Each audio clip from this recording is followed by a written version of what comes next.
जय माता दी दोस्तों जय श्री विष्णु हरि विष्णु। जय माता दी। चैत्र मास कृष्ण पक्ष की एकादशी कब है या कि कैसे पूजन करना चाहिए, किस तरह से नियम का पालन करना चाहिए, यह व्रत 18 या 19 किस दिन है, अपने कार्यों को कैसे करना चाहिए, किस देवता का पूजन करना चाहिए। तो चैत्र मास 2023 चैत्र मास कृष्ण पक्ष एकादशी पाप मोचनी एकादशी कही जाती है।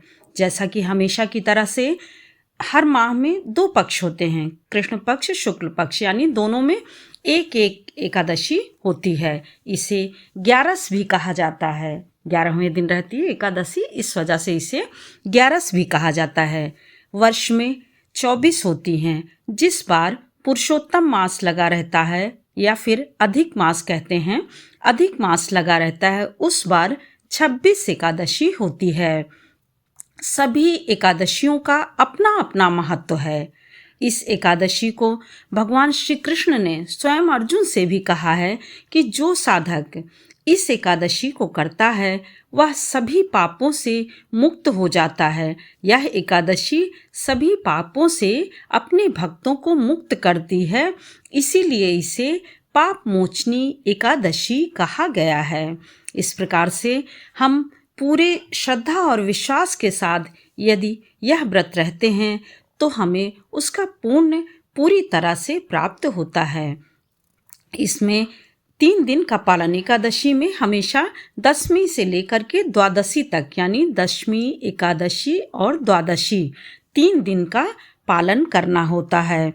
और हमेशा की तरह जैसे द्वादशी युक्त एकादशी अच्छी मानी जाती है, फलदायी मानी जाती है, तो दोस्तों हमें द्वादशी युक्त ही एकादशी का व्रत करना चाहिए।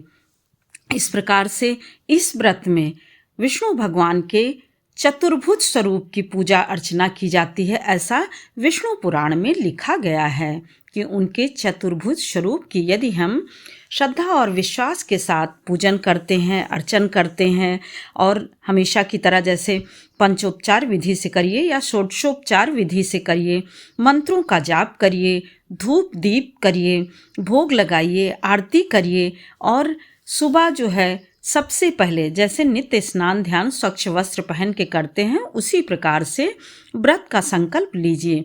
व्रत का संकल्प लेने से यह होता है कि मन में ये संकल्प और विचार किया जाता है कि हमारा यह व्रत आप विष्णु भगवान पूर्ण करें, इस व्रत को हम अच्छे से रह सकें, हम किसी की ईर्ष्या ना करें, बुराई ना करें, द्वेष ना करें, ऐसी अपने मन में भावना रखें। और 10वीं के दिन हमें यह पालन करना चाहिए कि चावल हमें नहीं खाना चाहिए, और हो सके तो रात्रि होने के बाद भोजन भी नहीं करना चाहिए।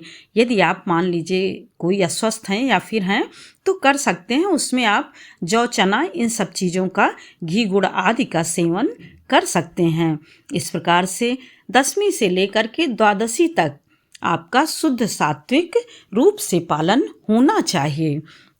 रात्रि में आप 10वीं के दिन का पालन करने के बाद एकादशी का सुबह जैसे अभी हमने बताया उस तरह से करिए, रात्रि में भजन करिए, कीर्तन करिए, और एकादशी का पूर्ण व्रत हो जाने पर द्वादशी के दिन आप सीधा और इस प्रकार से या फिर जैसे ब्राह्मण को नहीं खिला सकते हैं तो सीधा निकाल दीजिए। सीधा निकालने के बाद ही व्रत का पारण करिए।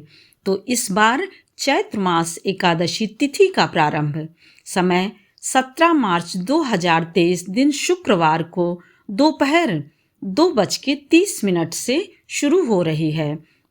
वहीं पर एकादशी तिथि समाप्ति 18 मार्च शनिवार दोपहर 11:20 तक रहेगी। इस प्रकार से सनातन धर्म में हमेशा की तरह उदया तिथि में होने की वजह से हमें 18 मार्च शनिवार को द्वादशी युक्त एकादशी प्राप्त हो रही है। हमें उसी एकादशी का व्रत करना है जो कि शुद्ध रूप से प्राप्त हो रही है या शुद्ध रूप से व्रत किया जाना है। पारण का शुभ मुहूर्त रविवार को रहेगा। रविवार को यानी 19 मार्च को 6:25 से लेकर के 8:05 तक है। अब दोस्तों यहाँ पर एक चीज़ आ रही कि 19 को ही प्रदोष लग रहा है, तो प्रदोष व्रत भी रहना है, तो आप तुलसी दल और जल से पारण करिए, सीधा निकाल दीजिए। उसके बाद फिर आपका प्रदोष व्रत शुरू हो जाएगा, प्रदोष व्रत रहिए।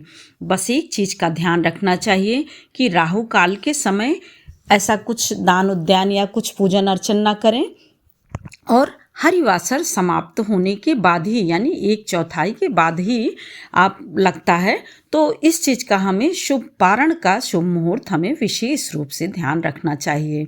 तुलसी दल और जल से करिए।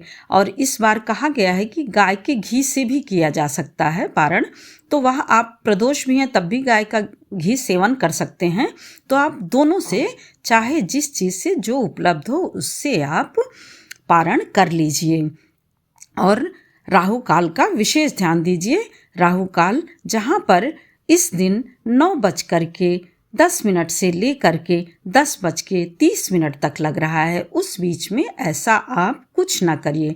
यानी प्रदोष का भी पूजन कर लीजिए और आप पारण भी कर लीजिए, परंतु इसके पहले ही कर लीजिए, राहु काल के पहले ही। और वो भी हरिवासर का समय भी देख करके, तो 6:30 बजे से 8 बजे तक बहुत टाइम है, उस बीच आप कर लीजिए। यानी 6:25 से लेकर के आपका अभी हमने जैसा बताया। तो दोस्तों इस प्रकार से सूर्योदय का समय इस दिन एकादशी के दिन आपका 6:10 से हो रहा है। थोड़ा थोड़ा 1-1 मिनट का अंतर कहीं कहीं पे हो जाता है, जैसे कहीं पर 6:05 तो कहीं 6:07 भी हो सकता है। इस प्रकार से सूर्यास्त आपका 6:10 है। और संयोग ऐसा है कि इस बार सर्वार्थ सिद्ध योग भी लग रहा है, जो कि आपका पूरे दिन रात्रि तो ये सब जो समय बताया है ये सब रहेगा, पर सर्वार्थ सिद्ध योग का आप समय यदि ध्यान रखें तो रात्रि में 12:30 तक रहेगा, जो कि सुबह में 6:28 से लग जाएगा। इस प्रकार से खूब अच्छे से विधिवत आप श्रद्धा और विश्वास से, विधि विधान से एकादशी व्रत का, विष्णु भगवान का पूजन करिए, लक्ष्मी जी का पूजन करिए। और इस व्रत को करने से सुख समृद्धि और मोक्षदायिनी जो कही गई है, पाप मोचनी कही गई है, तो मोक्ष भी मिलता है।